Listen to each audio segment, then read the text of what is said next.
Es un ejemplo de longevidad política bien llevada. Nuestro invitado de hoy es unionense de pro, estudió farmacia e ingeniería agrónoma y ejerció de profesor en la que ahora es la Universidad Politécnica de Cartagena. Entró en primera línea política en 1991 como diputado y secretario del Grupo Popular y 4 años más tarde llegó a la presidencia de la Asamblea Regional.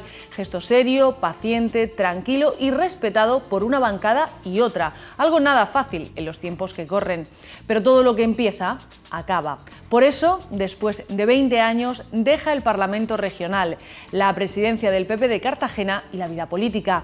Es hora de tomarse un merecido descanso. Sin embargo, antes de que lo haga, queremos hablar de muchas cosas, sobre todo de las incertidumbres que se plantean en el futuro político de la región de Murcia. Hoy visita el plató de Tribune el presidente de la Asamblea, Francisco Celdrán. 3 caminos, 3 rutas, gramática para comprender hechos, lógica para razonarlos y retórica para expresarlos. Son 3 de las 7 artes liberales relativas a la elocuencia, cuyo propósito es dar al hombre libre conocimiento y destreza. La confluencia de estas 3 artes da origen al Tribune.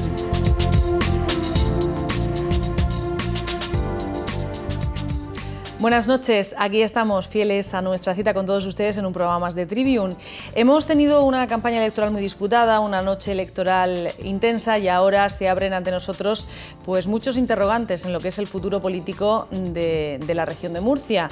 A algunos de esos interrogantes vamos a intentar darle respuesta esta noche con la sabiduría y con la trayectoria política de nuestro invitado, pero antes de presentarlo déjenme que salude a María Eugenia Lozano. Maru, buenas noches. Paz.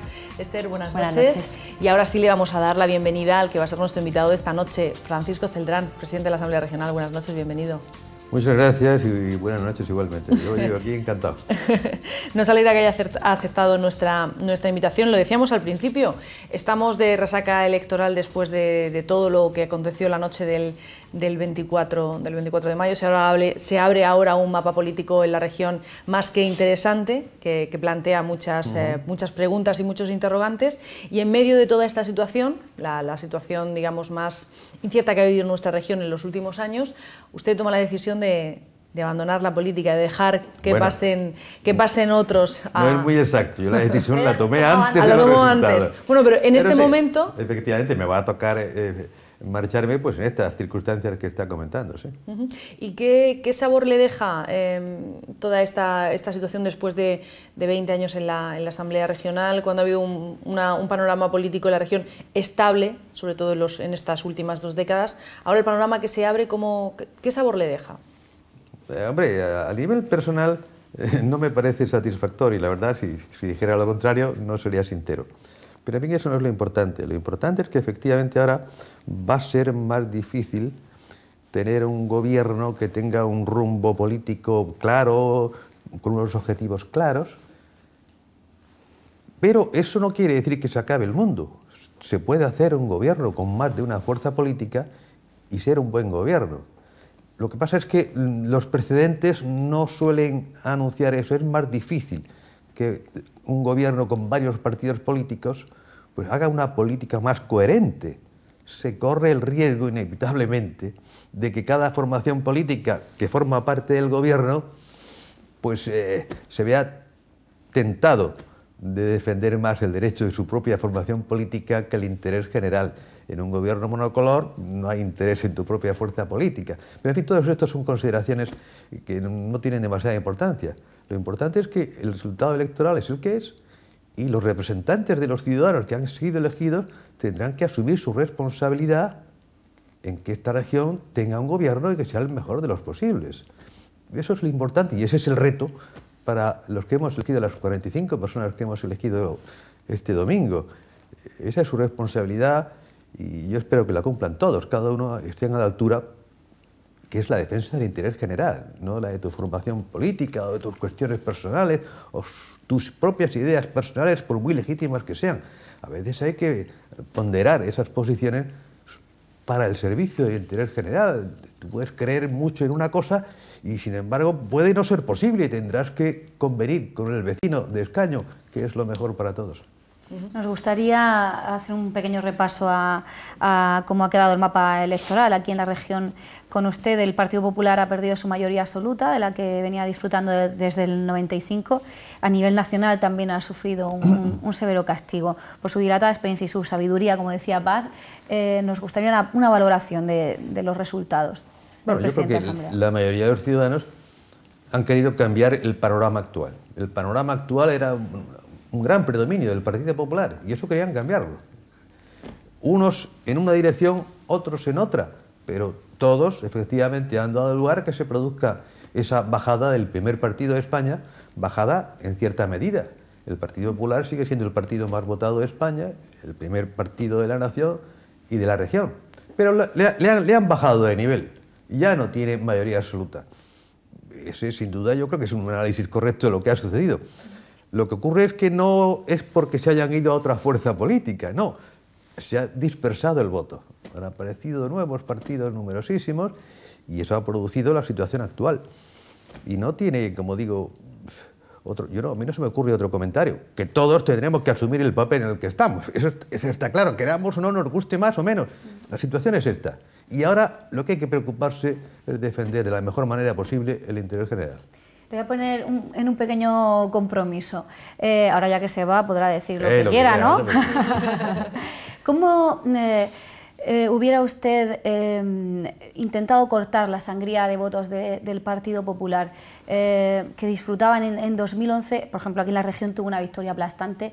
¿Qué cree que deberían haber tocado sus compañeros de filas y cómo deberían de haber afrontado esta legislatura para no tener el castigo? No tenga ninguna aportación original. Efectivamente, yo creo que había que hacer lo que se ha hecho. Pero es que lo que piensen los ciudadanos no está en tus manos. Nosotros hemos tratado de explicar todos los días que esta región ha progresado durante los años de mandato del PP y hemos puesto razones y argumentos. Pero la gente no quería eso, la gente quería cambiar, porque se han producido situaciones muy escandalosas en el país y la gente dice, no, ya no me fío, que vengan otros. Claro, ¿qué había que haber hecho? Yo no tengo esa fórmula, si no lo habríamos puesto en práctica. Y es más, yo creo que esa fórmula no existe, porque lo normal es que cuando una fuerza política está mucho tiempo en el poder, cambie. Eso, en la historia no ha habido nadie que esté 80 años o 100 gobernando, ¿verdad? Y el PP ha estado 20 y después de 20 años sigue siendo la primera fuerza política. Yo creo que, en fin, hacer esos análisis, ¿qué habría que haber hecho? Mire usted, se ha hecho... ¿Algún error estratégico, algo que...? Porque efectivamente... Pues no lo sé, un error estratégico. Yo no reconozco ese error. Sí. Claro que lo habrá habido. A lo mejor había una solución, sí, pero yo no la identifico. Funciona estupendamente... Yo no lo identifico. ¿Cuál es el error? No lo identifico, naturalmente. El PP podría haber seguido ganando 5 años más, y 10, y 15. Pero si me hace la pregunta, ¿qué habría cambiado? Pues me ponen un brete porque no lo sé, podría decir algunas cosas, pero no me las creería yo mismo. Sí. Lo cierto es que la situación política que se plantea en estos momentos y a raíz de estos resultados que hemos conocido de estas elecciones autonómicas y municipales va a requerir de mucha madurez democrática y de mucho compromiso por parte de todos los partidos políticos para conseguir que esto al final no sea un lío en el que estén muchos partidos intentando, cada uno, como usted bien dice, con ese riesgo de que cada uno quiera tirar por su propio interés y conseguir, claro, ¿no?, que la región de Murcia consiga ese camino y siga en ese es el reto al que yo me refería. Efectivamente, existe ese riesgo, ¿verdad? Existe ese riesgo. Yo lo que espero es que no suceda. Lo que pasa es que, claro, yo me imagino un gobierno con 3 o 4 fuerzas políticas que, según se han manifestado, son muy distintas en muchas cosas. Todas están de acuerdo en que había que quitar al PP, pero a partir de ahí pocos acuerdos más. Hay un señor que dice, para el AVE ni un euro. El otro dice que sí, que el AVE es muy importante. El otro que hay que cerrar el aeropuerto. El otro que hay que subir los impuestos. El otro que hay que bajarlos. Incluso algunos concretos. Hay que subir el IVA el 20%. El otro dice que hay que bajarlo. Pues claro, me parece que es perfectamente esperable que cuando esos señores se pongan en una mesa a decidir, pues van a tener dificultades en ponerse de acuerdo. Y ese será el reto, que sean capaces de ponerse de acuerdo. Y bueno, de todas estas propuestas, ¿cuál es la mejor? Y encontrarla. En fin, esa es una dificultad, pero no insuperable. No es que yo quiera ser catastrofista, a mí me preocupa la situación, pero tampoco voy a anunciar catástrofes, porque, oiga, ha habido gobiernos multipartitos que, en fin, que no han salido muy bien, pero puede haber otro que salga. En España ya lo ha habido, en Cataluña fundamentalmente, hubo un gobierno con 3 partidos, y bueno, los que más saben de esto son los italianos, que han tenido 40 o 50 gobiernos en 60 o 70 años desde la Segunda Guerra Mundial, y por fin han cambiado la ley. Han cambiado la ley electoral para que eso no suceda. No sé cómo lo ha conseguido el actual presidente Renzi, pero la ley italiana que está en vigor garantiza gobiernos estables, siempre con mayoría, a la primera o a la segunda vuelta. El panorama que se abre ahora es, en principio, el próximo 15 de junio, es cuando se lleva a cabo la constitución de la Asamblea Regional. Usted conoce perfectamente ese proceso porque desde 1995, cuando llegó a la Asamblea Regional, ha vivido varios. Corrijo, desde el 91. La Asamblea es verdad, la Asamblea en el 91, como presidente del 95. Explíquenos cómo va a ser ese proceso constituyente para que la gente sepa a lo que nos enfrentamos ahora en una primera instancia. Mire, la Asamblea, tal y como hemos comentado antes, que el decreto de convocatoria de las elecciones fija para el lunes, se reúnen los diputados y van allí. En ese momento, ¿quién organiza el acto? Una cosa que se llama mesa de edad. Los diputados de mayor y menor edad se sientan arriba y llaman a los diputados para que juren o prometan el cargo y asuman la responsabilidad de ser diputados. Ya han hecho ese procedimiento. Siguiente asunto, hay que elegir al presidente de la Asamblea. El presidente de la Asamblea se elige por separado de los otros miembros de la mesa. ¿Y cómo se elige? Pues el que más votos tenga. Cada diputado vota a una persona y si en la primera vuelta obtiene la mayoría absoluta, es decir, 23 o más diputados, será presidente de la Cámara. Si no es así, habrá que repetir la votación hasta que aparezca una persona con mayoría de votos, que ya no tiene que ser mayoría absoluta. Sencillamente el más votado de los que se voten. Este es el procedimiento para elegir al presidente. Una vez que está elegido el presidente ya dirige las 2 votaciones que hay a continuación. Primera votación, se eligen los 2 vicepresidentes, a la vez. A la vez. Se hace a la vez porque eso promueve que cada uno de los vicepresidentes sean de distintas fuerzas políticas. Salvo en esta legislatura, que había una mayoría tan grande, pero lo normal es que si tú a la vez eliges vicepresidente primero y segundo, uno sea de un partido y otro sea de otro. ¿Vale? Tercera votación, para elegir a los 2 secretarios de la mesa, de la misma manera. En votación única, el más votado sea secretario primero y el que venga a continuación, secretario segundo. Y ya está elegida la mesa. ¿Y qué pasa a continuación? Pues mire, los diputados se van a su casa. Y el presidente de la Asamblea tiene que llamar entonces a las fuerzas políticas y preguntarles, oye, ¿a quién vais a votar? ¿Qué candidato? Porque es el presidente de la Asamblea el que propone al Pleno el candidato. Y para eso le pregunta a los grupos, ¿tú a quién vas a votar? ¿Tú a quién vas a votar? Pues al que el presidente crea que va a tener más votos, ese lo propondrá de candidato. Hasta ahora esto era una mera rutina, porque el presidente siempre proponía al del partido que tenía mayoría, desde que existe la Asamblea. Ahora ha cambiado la cosa. El presidente tendrá que ver cuál es el candidato con más probabilidades de ser elegido presidente y lo propondrá. Y llegará el candidato, hará su discurso y solicitará que la Cámara confíe en él. Si le da la confianza en primera instancia por mayoría absoluta y en segunda por mayoría simple, será presidente del gobierno y formará el gobierno. Y si no es así, si la Cámara no consigue elegir un presidente de gobierno, que tiene que ser elegido con más votos a favor que en contra, sean cuales sean el número de votos, pero más a favor que en contra. Si no consigue eso, el presidente de la Asamblea disolverá la Asamblea y convocará elecciones. Ese plazo... 2 meses. El estatuto aproximadamente 2 meses. No, el plazo no es aproximado. Son 2 meses. 2 meses. 2 meses desde las elecciones. Desde la Constitución. O desde la Constitución de la... Desde la Constitución. O sea que si la Constitución de la Asamblea es el próximo 15 de junio, si el 15 de agosto no tenemos ya un presidente de la comunidad autónoma, tendríamos que volver... a hacer elecciones que serían 55 días. O sea que vamos a tener un agosto los periodistas que ni de vacaciones vamos. Con debates de investidura. Elegirán presidente. Hay un partido que tiene 22 de 23. ¿Sí? Sería un poco rocambolesco. ¿No cree que haya...? Bueno, no lo sé, yo no lo sé, pero yo lo que digo es que, hombre, que la mayoría absoluta son 23 y el candidato del Partido Popular ha obtenido 22 escaños. Poca flexibilidad tienen que tener los demás para procurar que... En fin. Porque construir una mayoría alternativa no cree que lo hagan las formaciones de Hombre, izquierda. es posible, por supuesto que es posible, y si se ponen de acuerdo, pues sea presidente. No sé, Tobar creo que ya va diciendo, ¿no?, que podría buscar apoyos. Es posible, pero en fin, quiero decir que, como digo, no necesita los votos de la mayoría, sino que sean más los a favor que en contra. Basta, pues, que se abstenga cualquier grupo o cualquier diputado y sería elegido Pedro Antonio.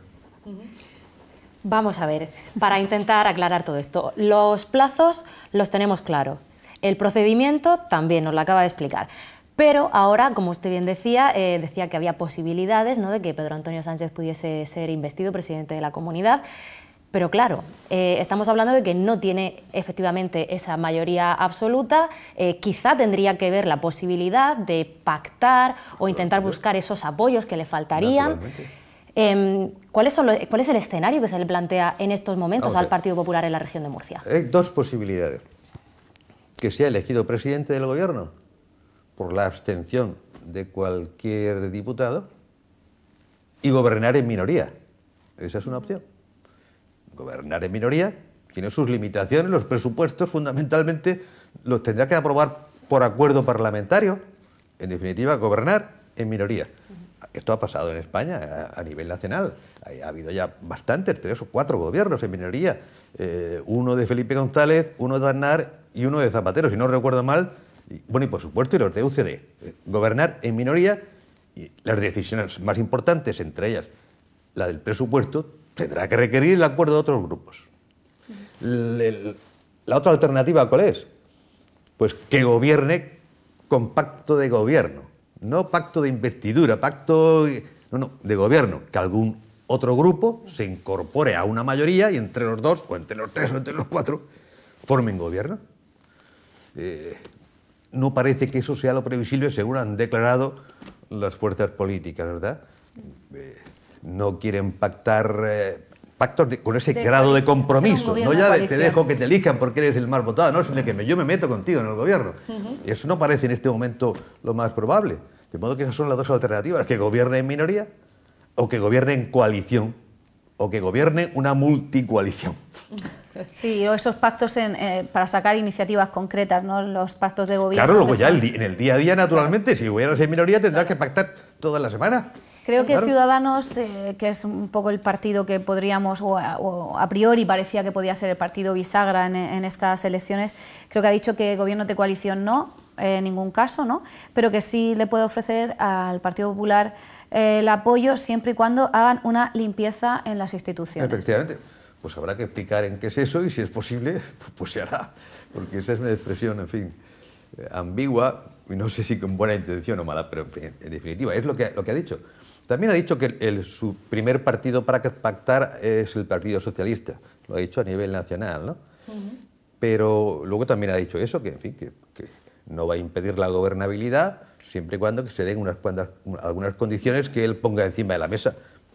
Por otra parte es lo normal, ya veremos cuáles son las condiciones, pero la posición es, por otra parte, normal, puede decir este partido y otros, claro. Sí, cada uno pondrá sus condiciones a los apoyos. Lógicamente. De todos estos escenarios que hemos hablado, según su experiencia, ¿cuál sería el deseable para conseguir esa estabilidad de la que tanto ha hablado el Partido Popular en campaña? El deseable, en mi opinión, es un partido mayoritario y otro pequeño que le apoye. Que haya dos partidos en estas circunstancias quizás sea mejor que un gobierno en minoría que en cualquier momento puede cambiar. El gobierno en minoría está sometido a eso, a la minoría. La asamblea se le ocurre mañana, oye, voy a cambiarlo. Y lo cambia, sin más. No tiene que darse ninguna circunstancia más que la mera voluntad de los diputados, que cambiar al presidente y poner otro. Es un gobierno más inestable que si pactas con otro partido y entre los dos tenéis mayoría. Eso también se puede romper, pero quizá tenga más futuro. Pero esto es la mera teoría, ¿eh? La realidad son las circunstancias las que mandan. Pero a la pregunta que me hace, Bueno, más estable es un gobierno que disponga de la mayoría de los apoyos en la Cámara, que uno que disponga de la minoría. ¿Y cree que el Partido Popular estaría dispuesto a aceptar estas condiciones de las que estábamos Pues, hablando, hombre, ya que veremos, pondría, por sí, ejemplo, sí. Ciudadanos, para poder pactar con ellos?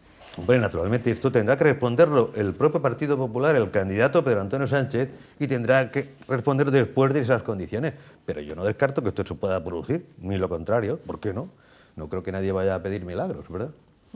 Hombre, depende, si es que hay que ver cuáles son las propuestas, pero en principio un partido que tiene 22, que está a un escaño de la mayoría, pues no creo que tenga especial dificultad en, si hay voluntad de acuerdo, en aceptar las condiciones que se le pongan. Si hay voluntad de las dos partes, si yo te pongo unas condiciones inasumibles, pues mire usted, pues está claro, usted no quiere pacto, no hagamos paripés.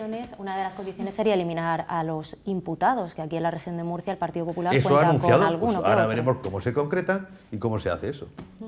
Eso en cuanto a nivel regional, pero la situación a nivel municipal también es más complicada también muy complicada, porque muchos ayuntamientos también van a depender de esos pactos o de esos apoyos para poder gobernar.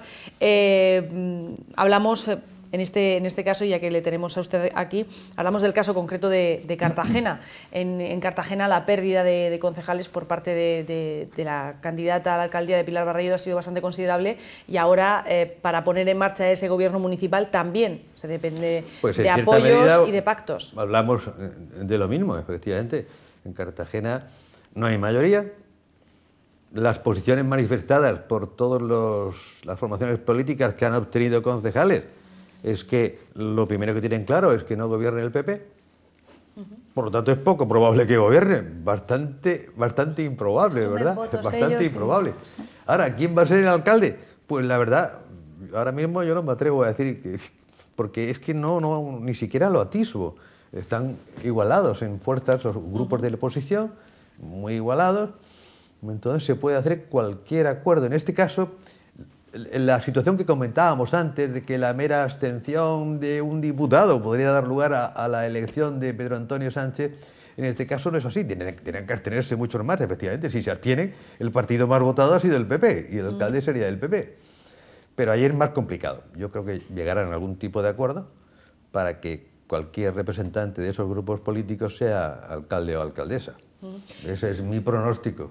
No sabemos si le ha pillado muy de sorpresa, pero sí que es cierto que antes de la campaña electoral y antes, evidentemente, de las elecciones del día 24, en varias entrevistas usted comentaba que esperaba que el Partido Popular consiguiera entre 10 y 14 concejales, o sea, no sé menos de lo que había conseguido en los comicios anteriores. No sé si es que usted se veía venir ese pequeño retroceso. Yo no creo que fuese tan concreto, que dijese ese intervalo.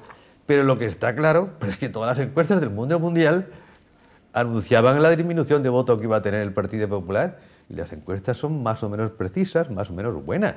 Pero claro, esto estaba en la mente de todos. Yo, en el seno de mi partido, he venido diciendo a los afiliados que estamos en condiciones de ganar. Me he resistido a decir que vamos a ganar, porque a veces cuando esas cosas, cuando se dicen, hay que estar convencido, ¿no? Y efectivamente yo creo que teníamos posibilidades de ganar, pero no ha sido así. ¿Con otro candidato hubiese sido más fácil? No, Pregunto. creo que no. ¿No? Hicimos un pequeño estudio sobre ese asunto, sí. Y la situación era complicada, con Pilar o sin Pilar, ¿eh? Sí. Efectivamente. Y en Cartagena, ¿por qué ha sido? ¿El desgaste de Pilar tiene que ver con la imputación, con el hastío en Cartagena? El desgaste ¿Qué ha pasado Pilar, en Cartagena para...? Sí, pues voy a intentar dar una respuesta verosímil y creíble. Sí. En el municipio de Cartagena la bajada del Partido Popular haya sido mayor que en otros municipios tiene una razón objetiva, y es que en Cartagena hay un partido que no está más que en Cartagena, que es el Movimiento Ciudadano, que ha sacado 5 concejales. Sí, está claro, y eso interfiere, lógicamente. Antes tenía 1, ha subido a 5, sí. Y el desgaste del Partido Popular ha sido algo mayor que en otros municipios. No es que él tenga peor opinión en Cartagena o en Murcia o en otro ayuntamiento. El hecho singular es ese. Si te aparece un partido muy local y tiene cierta fuerza, pues claro, el partido mayoritario le afecta más. Sí, el Movimiento Ciudadano ha tenido casi ojeriza, o sea, bueno, no ojeriza, que ha ido a saco a por la candidata que presenta el PP. Sí, el partido no lo sé, pero el candidato sí, no ha tenido otra actividad reconocida más que esa. Pero entiendan que esa es una situación singular que hace que sea más difícil tener mayoría. Fíjese el caso de Mazarrón, donde también hay 2 o 3 partidos pequeños, son 7, 8. Los que son, hay un disparate. Sí. Claro, ahí es todavía más difícil. El partido mayoritario igual se ha quedado con la 4ª parte de los concejales o con la 3ª, ¿no? Quizá ese hecho singular explique un poquito la diferencia. En el caso de Mazarrón son 8 grupos. 8, pues sí, que yo... Claro, usted... Hay alguna experiencia también de un cuatripartito, me parece, en Mazarrón, que ha salido mal. Se estuvieron alternando 3 años Sí, 2 y 2, creo que han estado... Un alcalde, luego el otro... y un independiente, luego se pelean, luego hacen otro partido. Resultado de eso, 3 partidos más. Cada uno va a lo suyo. Y no tiene por qué ser así, pero lamentablemente la experiencia informa que suele suceder eso. Hemos mencionado el caso de Pilar Barreiro en Cartagena. Hablábamos de esa imputación, que ahora ya es que el Tribunal Supremo ha archivado la causa contra ella. Ustedes pidieron en su momento, instaron a la oposición, al Partido Socialista, también a Movimiento Ciudadano, que pidiesen perdón, ¿no? Creo que no lo han hecho hasta ahora, entonces la pregunta es... Al contrario, siguen dándole vueltas al caso para poder seguir hablando. Pero el auto del Supremo fue de una contundencia absoluta y total. No este tipo de actos, pues no se ha demostrado, no. El auto del Supremo decía se descarta cualquier indicio de delito. Decía también, toda la tramitación del ayuntamiento se ha hecho de acuerdo con la legislación vigente en cada momento. El pronunciamiento es claro, ¿verdad? Pero en fin, eso se acabó. Pero a quien le interesa seguir hablando de lo mismo, sigue hablando de lo mismo. ¿Y no cree que esto ha podido tener algo que ver en los resultados? Hombre, pues sí, porque a pesar de que el Supremo resolvió el caso, la gente eso ha tenido que ver, naturalmente. Sin duda, todas estas cosas desgastan. Eso, junto con los 20 años y junto con otras muchas cosas, pues habrán tenido que ver, sin duda, algo con los resultados. Voy a meterle en otro compromiso. No, pero el brete en el que estaba antes no es por no contestar o dejar de contestar, sino por dar la respuesta cierta. A ver, se habla mucho también de la responsabilidad judicial y la responsabilidad política, o la responsabilidad penal y la política. A veces es muy injusto, yo lo veo injusto, si es inocente, apartarte de la carrera política o de tu cargo de responsabilidad en una institución. Pero, bueno, no vamos a citar lo de la generosidad, pero otro calificativo. Por ejemplo, en el caso del delegado del gobierno o en alguna lista por la alcaldesa de Fuente Álamo o tal, un poco por amor al partido o al proyecto en el que todos han estado metidos estos años trabajando con algunos muy buenos resultados, o con errores o con lo que sea, ¿no? Pero viendo las portadas de los periódicos, viendo el hastío de la gente, tal, un paso atrás de ciertas personas, sí. La respuesta es sí. Gracias. Sí. Bueno, pues ya está. Esto lo ha planteado, usted esto lo ha planteado al partido. ¿Por qué no se ha hecho o por qué no se ha invitado a esas personas a que tomen esa decisión? El asunto es más que discutible. Fíjese, nosotros en Cartagena le pedimos a Pilar que no se presente. 15 días después llega al Supremo y dice, esta señora es más santa que usted que yo. ¿En qué situación hacemos? ¿Qué hemos hecho? Hemos creado una víctima. Hemos creado una víctima justo pagando por pecador. Esto es una cosa sin duda discutible. Otra cosa es que el interés electoral, que es por donde iba la pregunta de estribor. Una cosa es que el interés electoral, para evitar dudas y tal, yo imputados no pongo en las listas. Eso a mí me parece razonable, pero yo creo que imponer eso no es muy justo, ¿eh? Y valga el ejemplo de la propia Pilar. No, imponerlo no, pero yo incluso me pongo en de retirarme yo, de decir, oye, claro, ciertas personas no me lo va a pedir el partido, lo voy a hacer yo. Yo mismo, por si acaso. Mismo, exactamente, por si acaso y tal. Sí, otra vez. Decía Pedro Antonio Sánchez, el candidato del Partido Popular, cuando salieron los resultados de las elecciones, en esta noche electoral, domingo por la noche, ya bien entrada la noche, fue cuando le escuchamos decir sus primeras palabras. Él hablaba de humildad. Decía que había captado el mensaje de los ciudadanos, ¿no?, a tenor de esos resultados. ¿Usted cuál diría que es el mensaje de los ciudadanos? Bueno, eso Eso es otra pregunta del millón, ¿verdad? Ahora estamos oyendo todas las tertulias y todo el mundo está interpretando la realidad y cada uno hace sus elucubraciones. Yo puedo hacer la mía, pero no estoy muy convencido de que sea la verdadera. Y me he referido a ella hace un momento, ¿verdad? La idea es que la gente tiene ganas de cambiar, oiga, especialmente la gente joven. Quiero algo nuevo, algo distinto. Oiga, pero es malo o bueno, no lo sé. Quiero algo nuevo, algo distinto. Es que corremos un riesgo de hacer ahí un gobierno entre 7 partidos. Me da igual, quiero uno nuevo. Y ya está. Pero digo, para interpretaciones de lo que ha ocurrido, les invito a que asistan a todas las tertulias de todos los medios de comunicación y tienen 500 interpretaciones y 500 análisis. Vuelvo a la pregunta de antes. Que el candidato se hubiera ofrecido a decirle a su partido, oye, si supongo un riesgo, no estoy. Eso lo hizo Pilar Barreiro.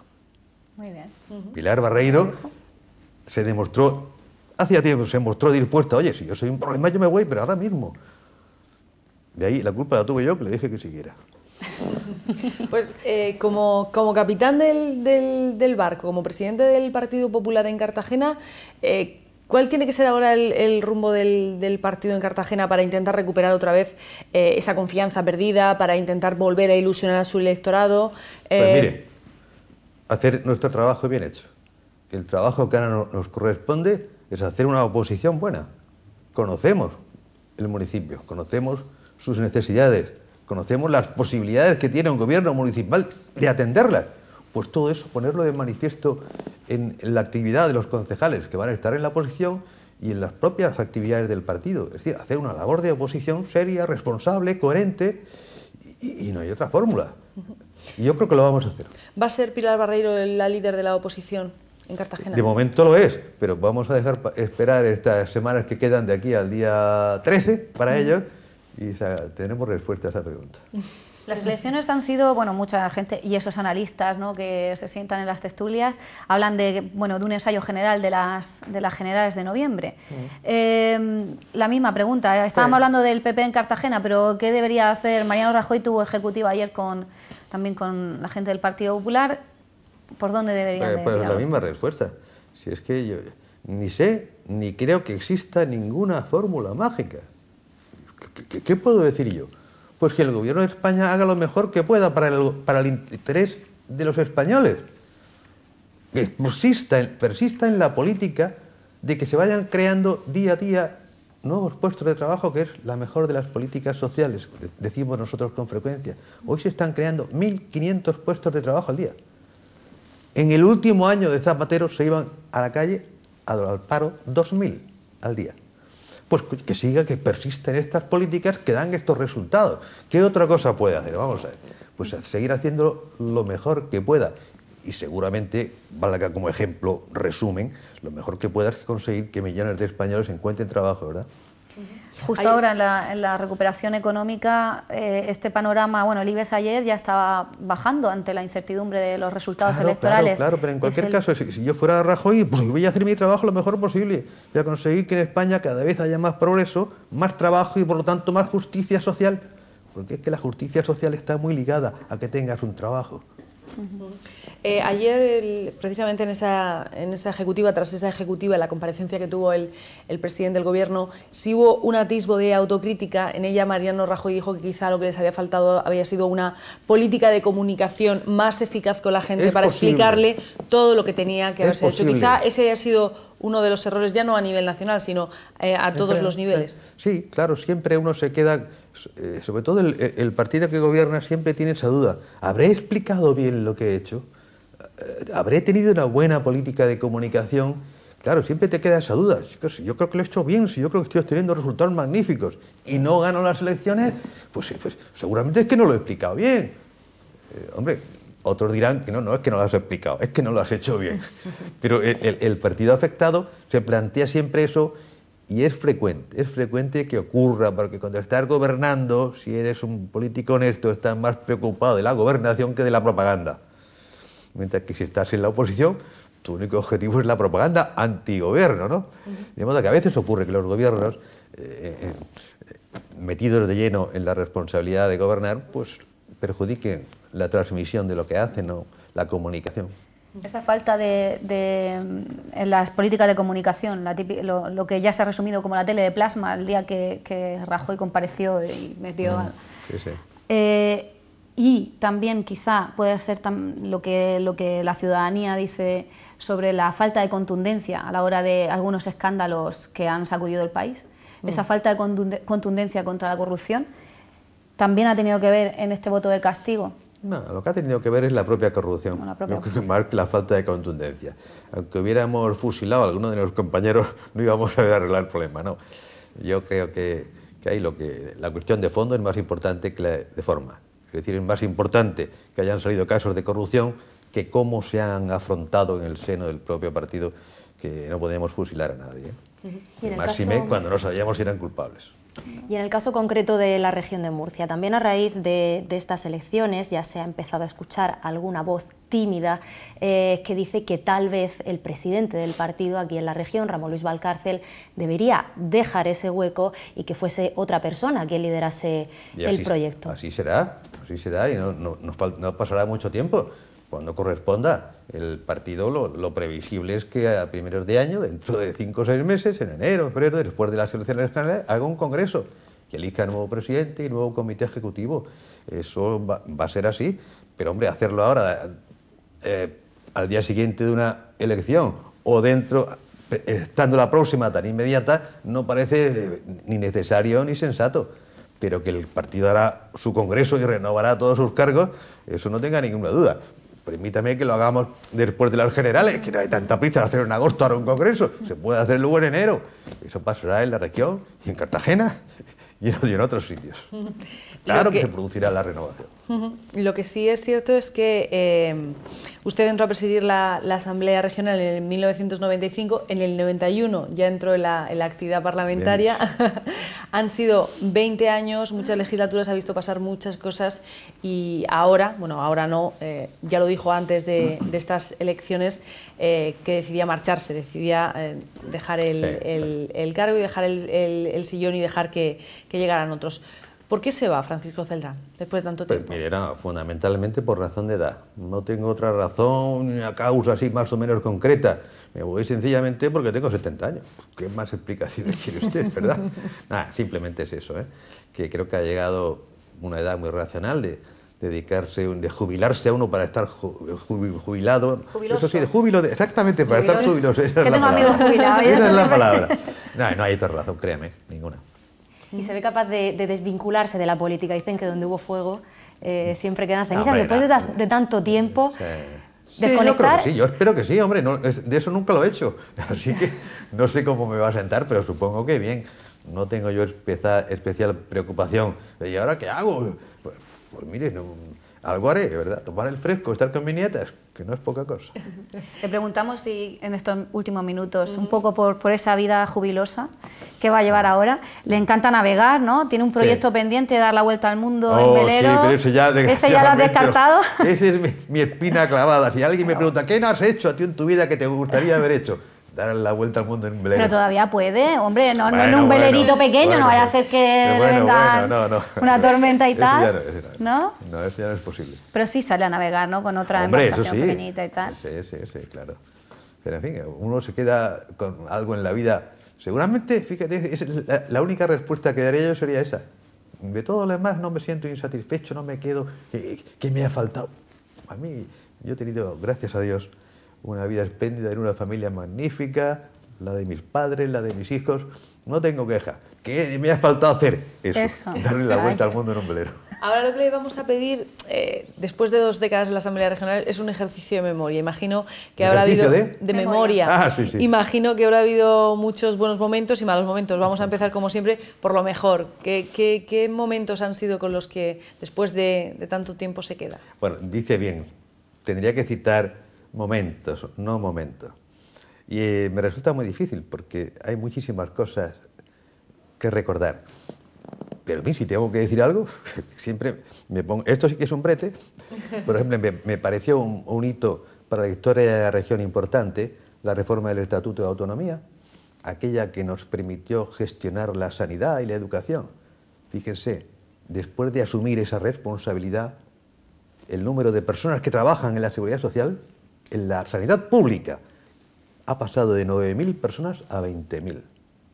Pues aquella decisión fue buena, la que tomamos de asumir la gestión de la sanidad. Hemos llegado a esta de 9.000 a 20.000. De modo que, en fin, el hito es, se reformó el estatuto y yo creo que se hizo bien. Y le voy a decir algo que no me ha gustado, que me he quedado sin hacer. Aprobar de nuevo la reforma del estatuto, que la teníamos avanzadísima, muy pactada, muy convenida. No era tan trascendente como la anterior, pero hubiéramos mejorado mucho algunas cosas, ¿no? Y al final se acercaron las elecciones y ya no hubo manera de acordar nada, ¿verdad? Ahí tiene dos cosas buenas y malas. Hombre, mala, yo de la Asamblea, seguramente lo peor que recuerdo es que se le prendiera fuego al edificio. Claro. Eso, yo no era presidente, pero estaba allí en la mesa, ¿eh? Y, en fin. ¿Usted confía en que ya en esta legislatura que empecemos se pueda volver a retomar esa reforma del Estatuto de Autonomía y por fin se consiga esa reforma que durante mucho tiempo se ha estado trabajando en ella? De nuevo hago el comentario, será más difícil, pero ¿por qué no se va a hacer? Lo que pasa es que ahora las posiciones pueden que estén más encontradas que lo estaban ahora, ¿eh? Quizá ya al haber más dispersión ideológica será más difícil aprobar un documento como este, una ley como esta, que es una ley de futuro, ¿verdad? No es una cosa coyuntural, voy a hacer esta ley, a lo mejor en un par de años el estatuto, hombre, es una ley que debe tener una vocación de continuidad, debe ser, por lo tanto, muy equilibrada, muy pactada, muy acordada, y eso va a ser más difícil, creo yo. Estamos llegando casi al final de nuestro programa, pero precisamente, como usted ha dicho, que ahora se plantea un escenario donde todo apunta que va a ser más complicado precisamente por esa entrada de nuevos partidos en la Asamblea, porque al final sea una Asamblea más colorida. ¿Qué consejo le daría desde la experiencia y desde la sabiduría que usted aglutina después de toda una vida parlamentaria a los nuevos diputados que van a entrar? Yo no tengo mejor consejo, aunque parezca un tópico y aunque parezca algo ambiguo, que defiendan con honestidad el interés de los ciudadanos. Lo que ellos crean que es el interés de los ciudadanos, que no puede ser igual para usted que para mí, a lo mejor es distinto, pero que lo defiendan así, con esa conciencia, por encima de cuestiones personales y partidistas. Y yo creo que lo mejor es esto, pues lo defiendo honestamente. Sea malo o sea bueno, que eso nadie lo sabe. Pero entrar en más detalles me parece estéril.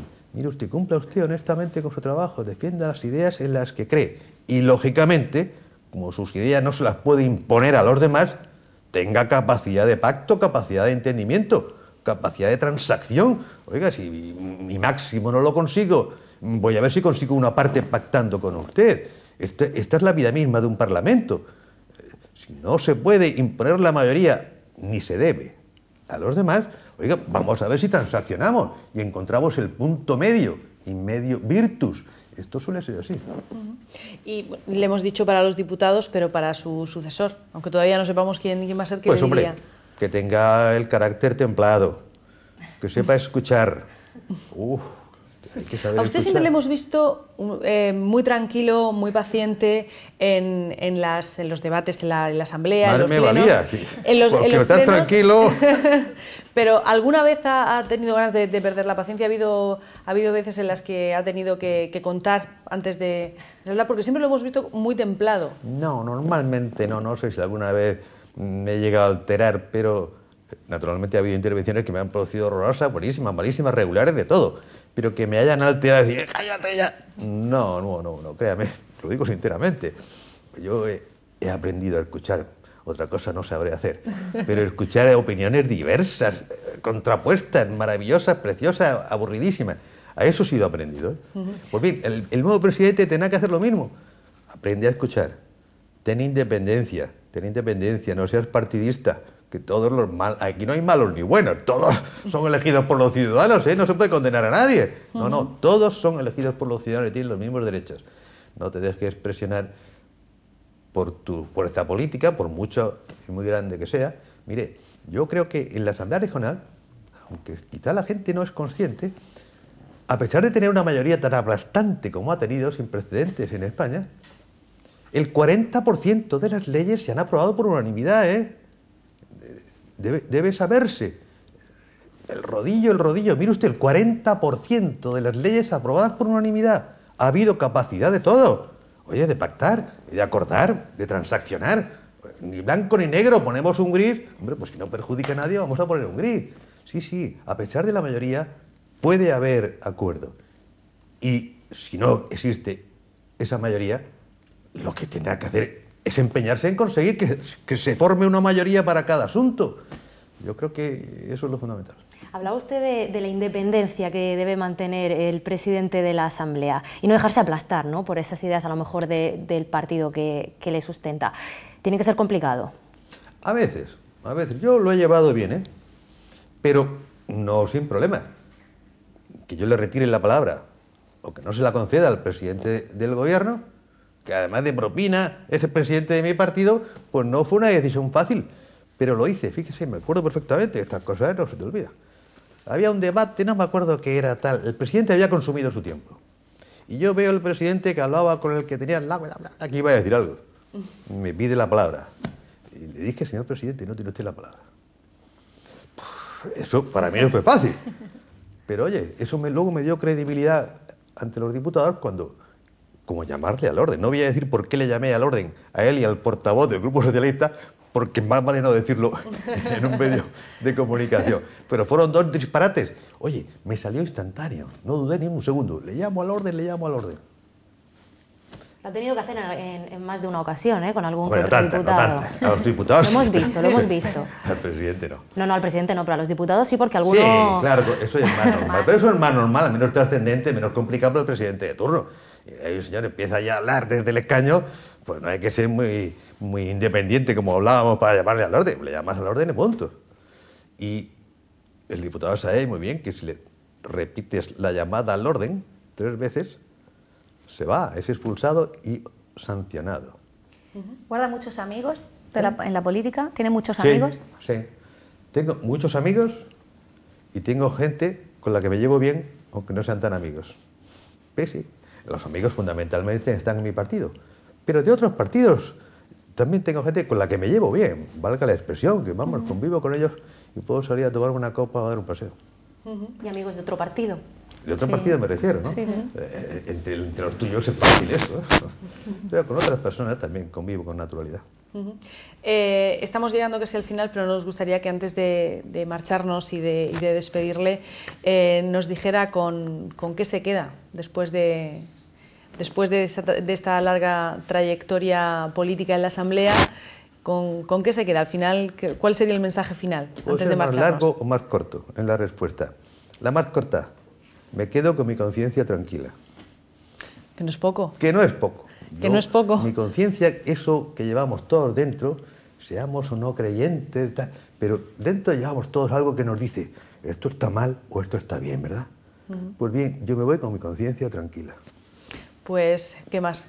Ha sido una respuesta corta, pero desde luego no es poco irse con la conciencia tranquila. Tengo que decirle que le vamos a echar de menos en la Asamblea Regional. Después de tanto tiempo vamos a echar de menos ir a cubrir la información parlamentaria y no encontrarle por allí. Muchísimas gracias por haber estado esta noche con nosotros y desde luego que disfrute con júbilo de esa nueva etapa que se abre ahora. Muchas gracias. Siempre le podemos invitar a que nos eche una mano en alguna tertulia, alguna cosa, ¿no? Bueno, no sé si los tertulianos, ya veremos. ¿Cuál es el tema? Francisco Celtrán, muchísimas gracias por haber estado aquí. Buenas noches. Chicas, nosotras nos vemos el próximo martes y ustedes ya saben que tienen una cita con nosotras la semana que viene. Hasta entonces, que tengan una feliz semana. Adiós.